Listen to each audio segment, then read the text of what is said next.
tua chu thì là cái nào phải lúc nào mà quay gặp bolu tin à mấy thứ gì quay cái thế bring it na yes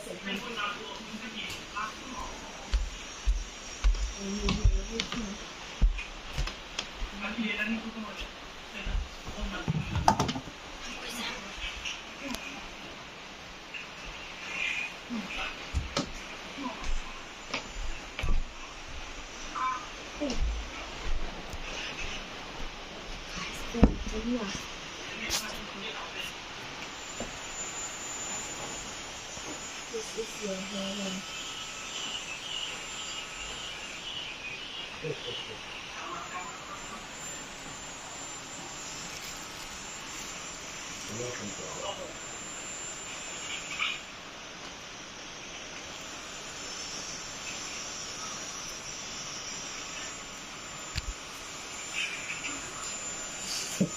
Bên trái khảo bên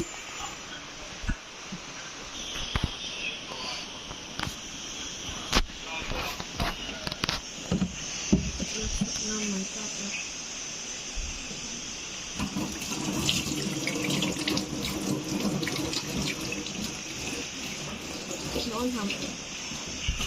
Có lột tiện. Quầy độ nó thế này chứ.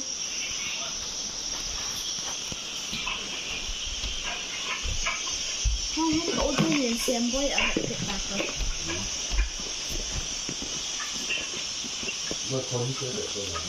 Chỉ cái dạ sai phạm. Phải sáng mà, không lâu như vậy. Phải sáng, tôi phải đến nhà. Tôi thả vào cái kênh này tôi phải đến nhà.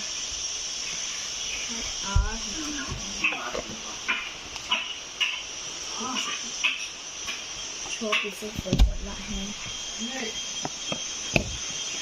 Tông. Tôi quay nó đưa cho anh đấy. Đọc chưa? Đây, không kỷ niệm cái thiếu. Thật ra cái cọng nó sụp vào, giọng ta cái dòng nó chứ. Cái cần được vào cái người tê.